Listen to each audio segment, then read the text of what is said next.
I'm Stacy Ridgway, and I'm a Kentucky artist.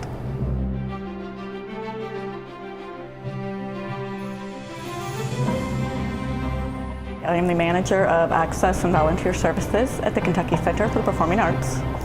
And I work as an arts administrator. It is an excellent career option for people with disabilities, people without disabilities. The nonprofit world is very open, very diverse, very creative. And so it's an excellent choice for individuals who are looking for a great career to find a place that is willing to work with them to their individual needs. I am an individual with a disability. I have a severe hearing loss. I hear 8% in one ear with the benefit of a hearing aid, and I am deaf in the other ear. I was born with Meniere's disease and a progressive nerve deafness. So I, as a child, wore hearing aids in both ears, and I have progressively lost my hearing throughout my life. It was very important to me throughout my education, my career options, that I excel at everything I attempted, just like it is to many children out there. I had dreams, I wanted to accomplish them, and therefore I pushed for what I needed on an educational level. I do consider myself an artist. I went to a performing arts high school locally. My major was theater. But what I really got into was playwriting. And at this point in my life, I have had 7 plays produced.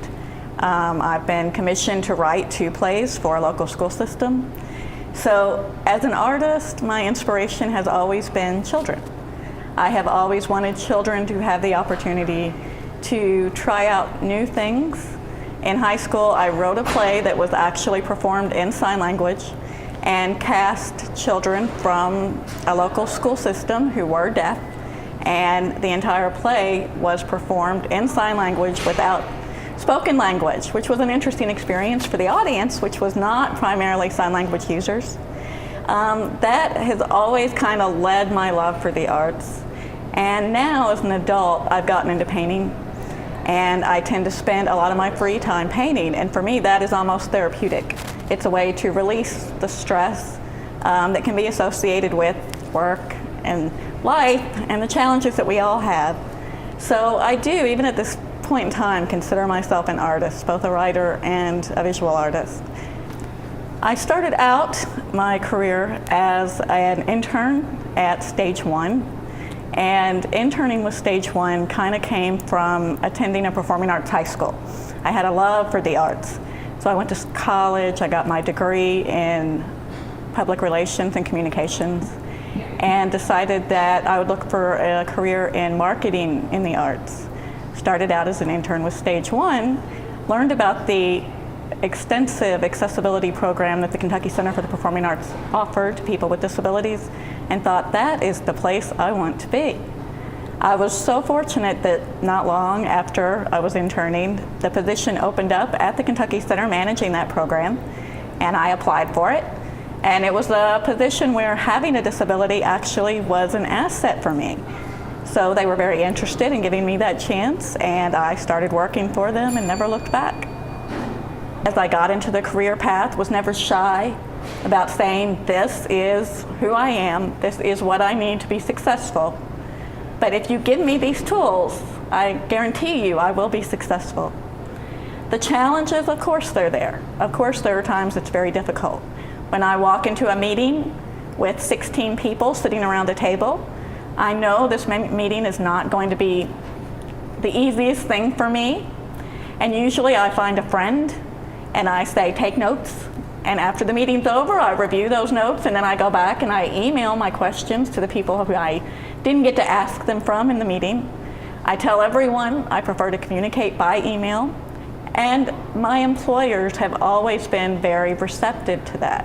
They have always understood that that's what it takes in order for me to be successful at my job. I think that the modifications that are required for someone with a disability to work are so minimal. You know, when I came into the center, I had to have a special device for my telephone. It was $30, $35, and now I can use the telephone and provide the same level of customer service that my coworkers can provide. I had to use a radio where they're talking to me, and of course that's not something I can do typically. But I went out and did the research and found a Bluetooth neck loop that is compatible with my hearing aid, so now I can use the radio system. That was again around maybe $40. So for very little money, they're getting an employee who is dedicated, loyal, and who sometimes raises issues that they need to think about. So it really is beneficial for any arts agency to have someone on staff who can kind of think through from a different perspective than maybe the rest of their staff is going to do. I think every arts organization could benefit from having someone on their staff who has a disability, because that person is going to constantly be pushing for more accessibility. They're going to be thinking around corners that the average person may not have considered. The benefit to me is that the arts agency is going to be more complete in serving their audience space. When they have someone to hold up their hand at a meeting and say, wait a minute, did you think about how we're going to make this happen for an individual who uses a wheelchair? Or did you think about your program being 12-point font, so tiny that most people over the age of 70 may not be able to read it, or someone with a visual disability? And they're going to raise issues that maybe would not be raised. And it's not because other people don't want to serve everyone. It's because they don't think about it. To me, accessibility is just like turning on the lights. It should be there. It should not be an afterthought. It should not be something that we have to find money for. It's something that should be incorporated from the get-go in order to ensure that the widest population can benefit from what you're doing. Because in the long run, that's only going to benefit your agency. When we talk about accessibility, there's this real tendency to think of the audience space of people with disabilities. But the reality is, I am a big fan of the concept of universal design. We need to be thinking about it in a larger way than just serving patrons with disabilities. You have women who use baby carriages who also benefit from ramps. You have people using every kind of mobility aid that is not a wheelchair, that is not necessarily a disability, but they might have a cane, they might have a walker. They had surgery, so they have a knee scooter that they're using temporarily until they're recovered from that surgery. You have an aging population, and it is just a fact that as we age, our vision and our hearing tend to get worse. So especially when you think about the baby boomer generation, which is aging into an older generation at this point in time, their needs are going to be there. And unlike generations of the past, where maybe they weren't so willing to speak out for themselves, so willing to say, wait a minute, I need this. The baby boomers have no problem saying, wait a minute, I need this.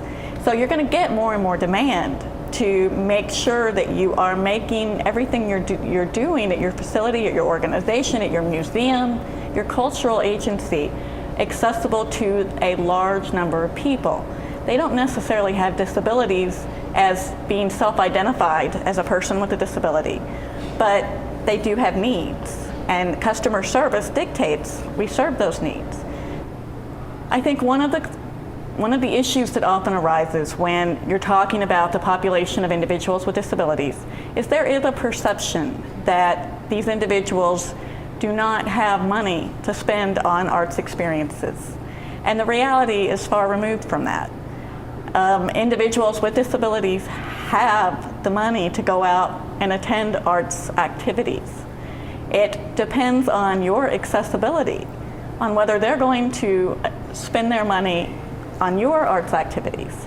As an individual who works full-time, who has a disability, I love to go out and do things just like everyone else, whether it's go to the movies, whether it's go see a play, whether it's to go see a museum exhibit. But if you're not accessible to me, I am not going to bring my dollars to your venue. The Kentucky Center offers such diverse programming for individuals with disabilities.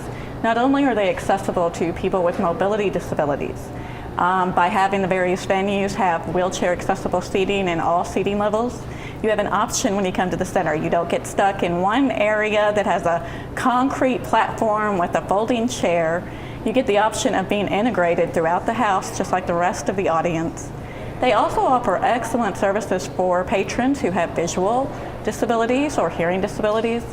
We have, of course, infrared hearing devices for people with mild hearing loss. But what really appeals to me is our caption theater program. And that is a program where the dialogue of the play scrolls across a sign in real time with the actor's delivery on stage.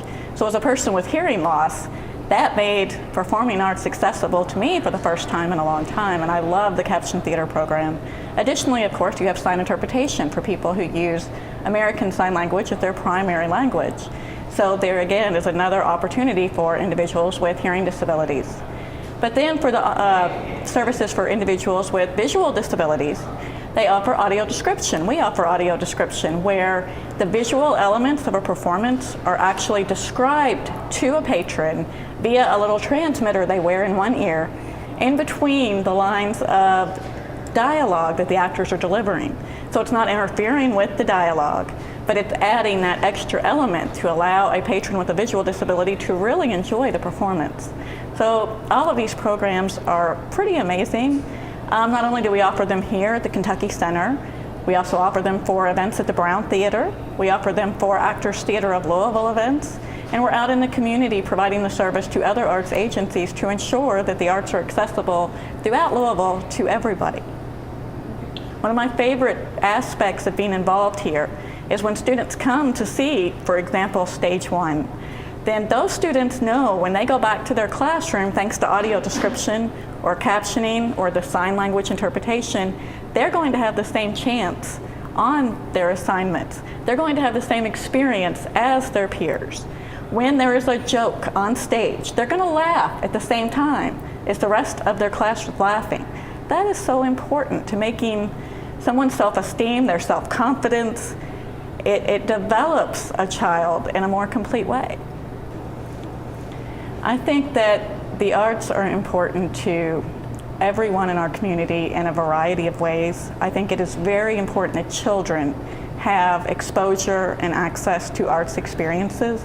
It creates a more rounded, educated person as a whole.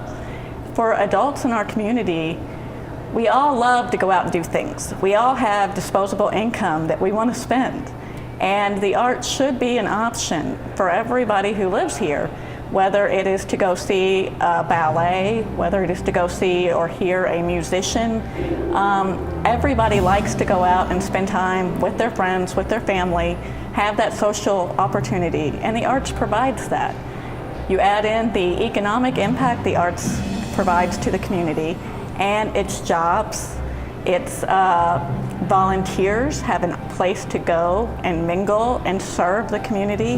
There's so many different stakeholders in the arts. It benefits all of us. I'm Stacy Ridgway, and I'm a Kentucky artist.